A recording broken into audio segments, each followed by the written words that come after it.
California is often hailed as the world's fourth largest economy, but beneath that image lies a staggering $68 billion budget deficit, rising unemployment, and a hollowed-out tech sector. Once a symbol of innovation and resilience, the state is now confronting a fiscal crisis with empty reserves and skyrocketing living costs.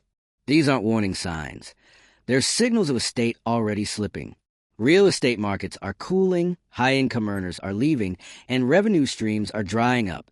As the pressure builds, California could become the first major domino in a broader collapse, exposing how even economic giants aren't immune to foundational cracks. This isn't just a story about one state. It's a nationwide reckoning. From Florida's housing bubble to Illinois' deepening debt. Don't get fooled by the label. Subscribe now to uncover what's really behind your favorite brands, and get the truth Big Food doesn't want you to see. The early indicators of economic destabilization are already flashing red across a dozen states. The recession is no longer theoretical. It's here, reshaping the financial future of states that once seemed secure.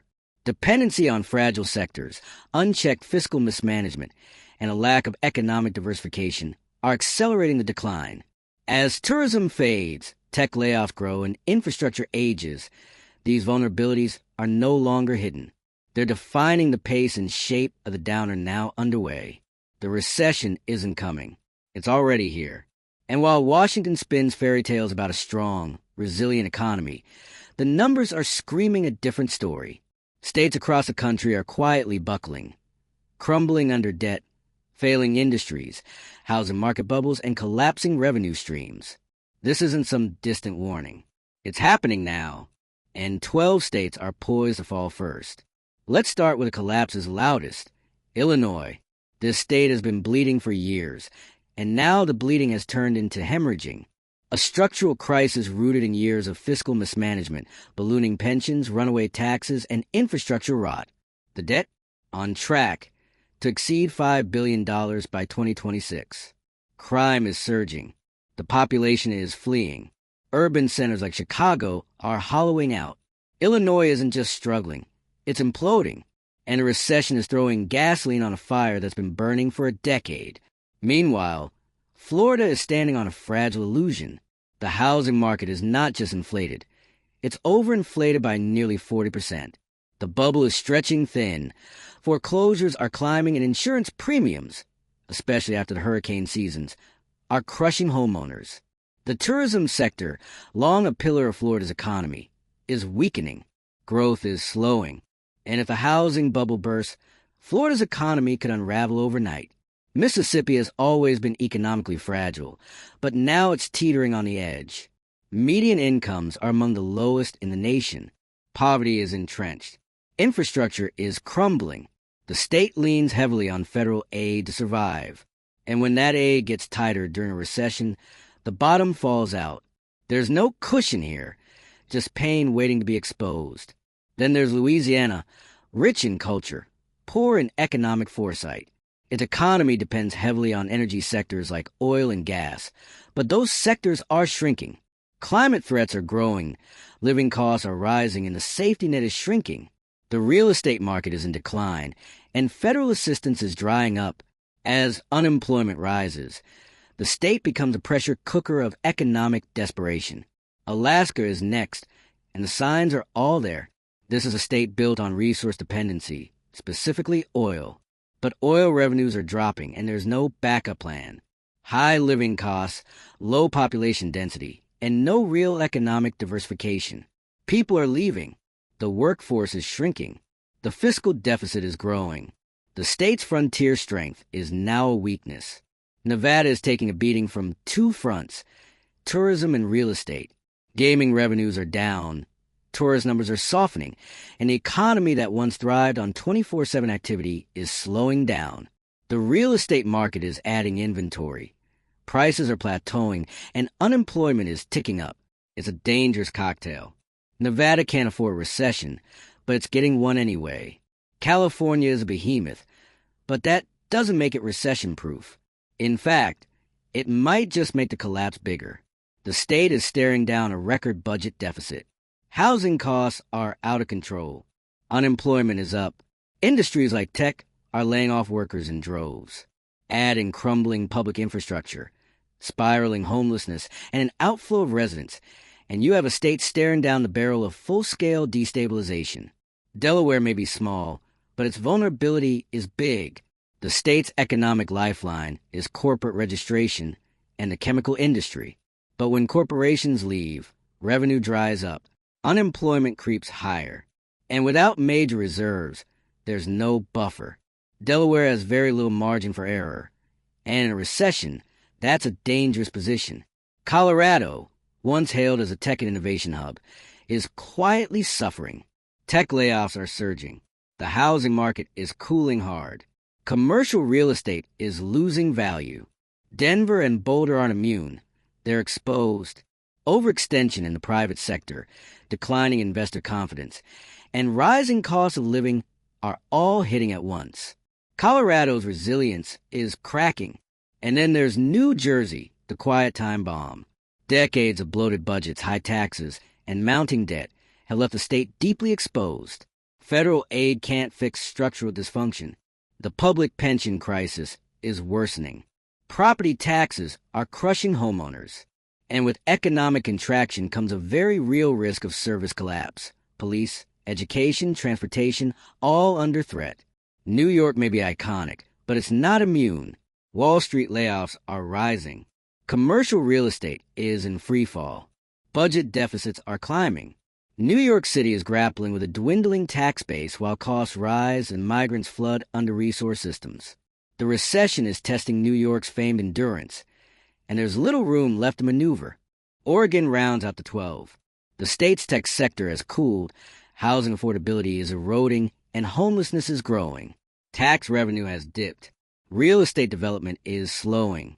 And the growing economic tension between Portland's urban core and rural counties adds another layer of instability. It's not dramatic, but it's consistent, and it's dangerous. Now, let's talk about the bigger picture. These states aren't collapsing just because of one bad year or one rough quarter. They're collapsing because of long-standing vulnerabilities that were never fixed.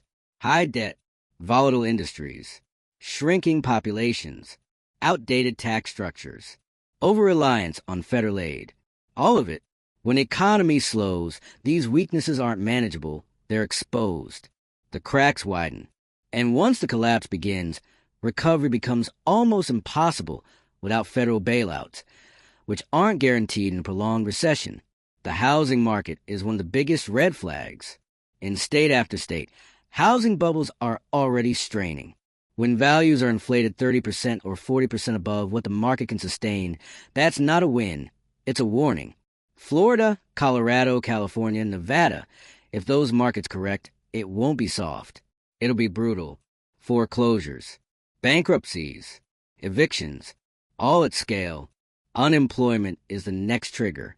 States tied too closely to single industries, like tourism, oil, or finance, are going to feel the layoffs first and hardest. There's no resilience in a one-dimensional economy, and once workers are out, they stop spending. That pulls down small businesses, dries up tax revenue, and sends a whole system into a spiral. And don't ignore fiscal reserves. Some of these states have nothing in the tank. No rainy day funds. No backup plan.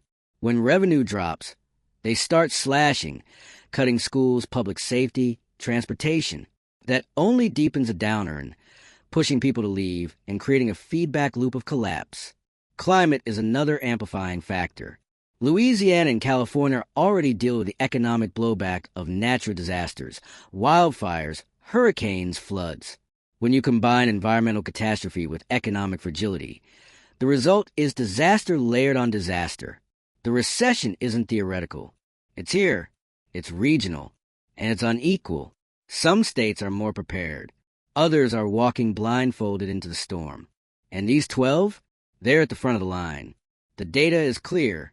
The warning signs are flashing. And the collapse won't be dramatic at first. It'll be quiet, bureaucratic, and relentless. So what now? If you live in one of these states, pay attention. Don't believe the spin. Don't wait for national headlines to confirm what's already happening at your local grocery store, job board, or city hall. If you're in a position to prepare, do it now. If your job is tied to vulnerable sectors, tourism, energy, tech, plan ahead. If your housing costs are skyrocketing while your wages stagnate, ask yourself how long that's sustainable. If your state government is running on borrowed money and slogans, start asking where that road ends. This is real. It's unfolding. And the worst thing we can do is pretend it's all under control. If this hit close to home, it's because it is home for millions of Americans. Like this video, if you see the writing on the wall, share it with someone who still thinks the economy's fine. Comment below. Tell us what you're seeing in your state. And don't forget to subscribe.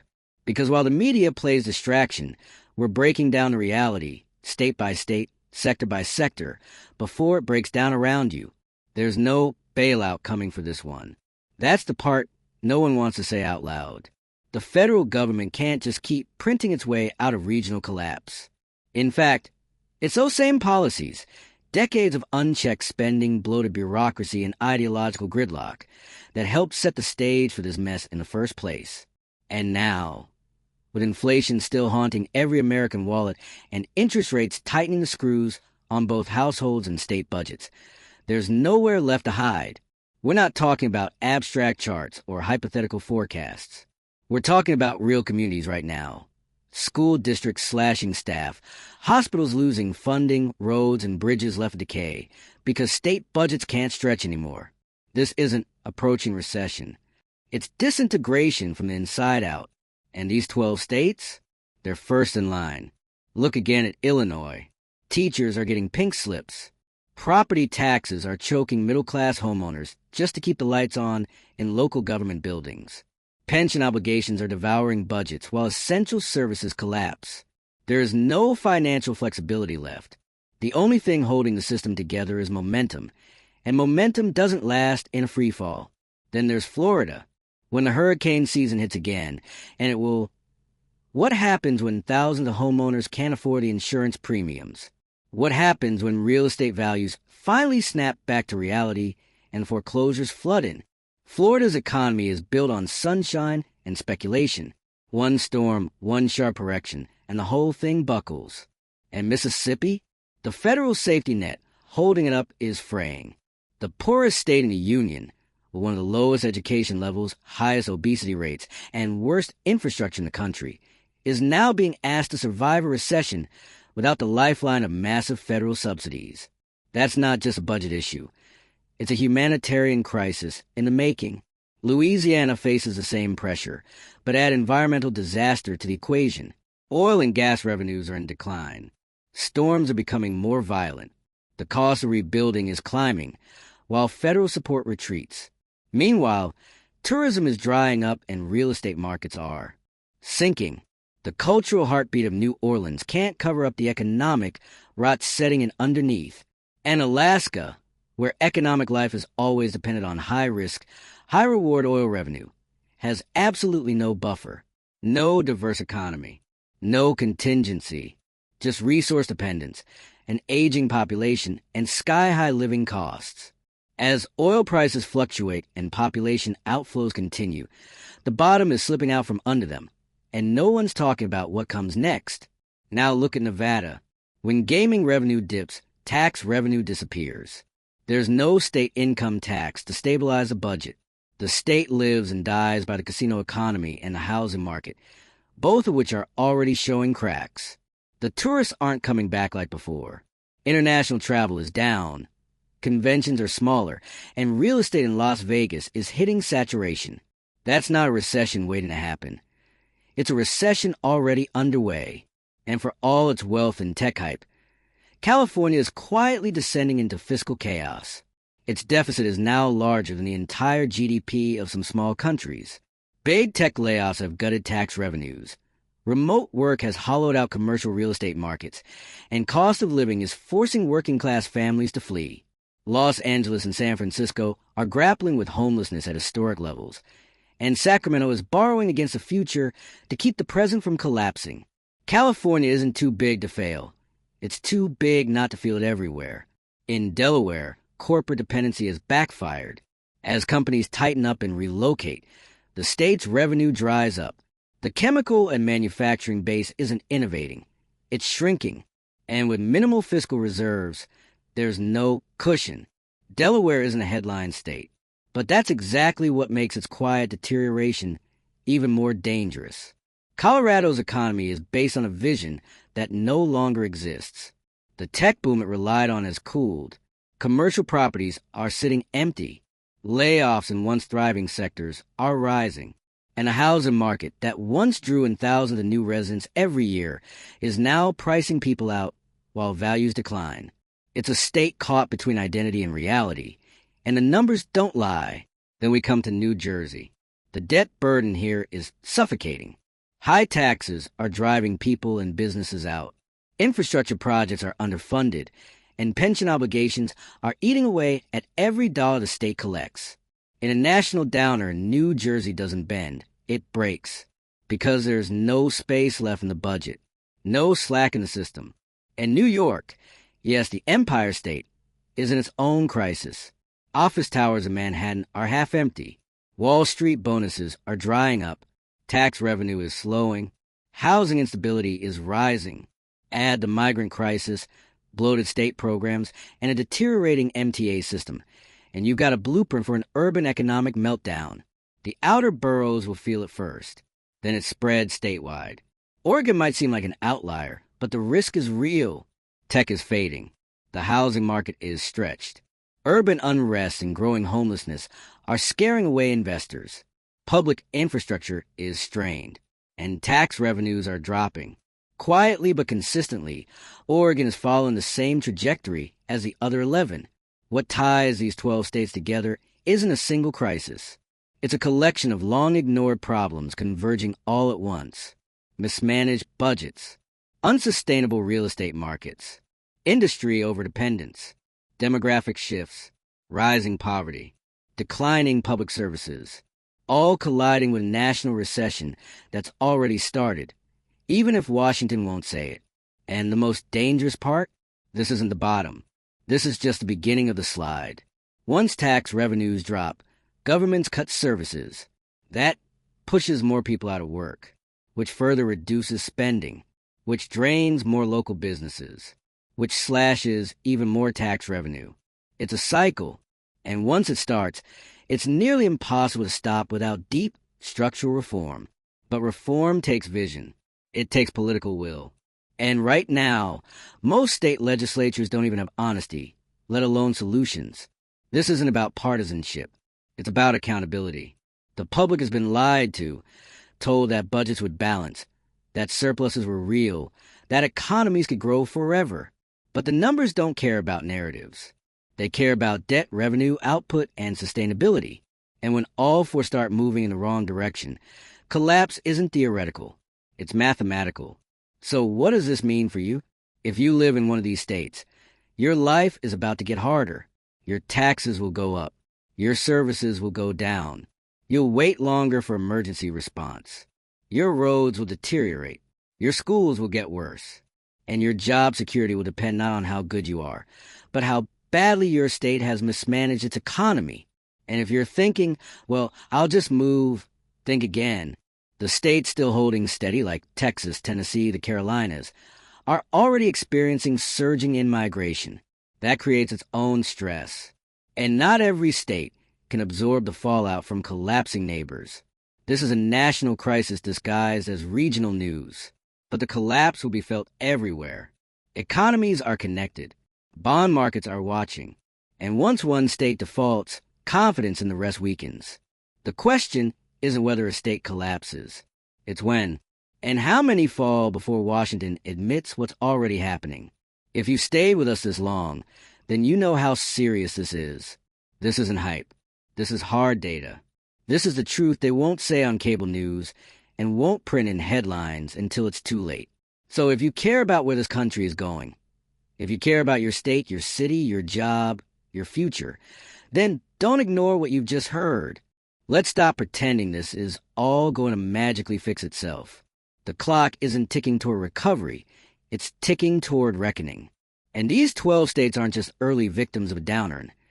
They're ground zero for a slow-motion economic unraveling that's gaining speed. Think about what happens when one state collapses. Not just a recession. Collapse Public services gutted. Hospitals closed. Teachers laid off. Emergency response times stretch from minutes to hours. Roads don't get repaired. Trash doesn't get picked up. Infrastructure literally decays before your eyes. That isn't dramatic. It's what happens when a state loses the ability to function financially. Now multiply that by 12. 12 states sliding into insolvency, all at once or in quick succession. That's not a regional issue. That's a national crisis with ripple effects in every direction. Bond markets start to panic. Investors pull back.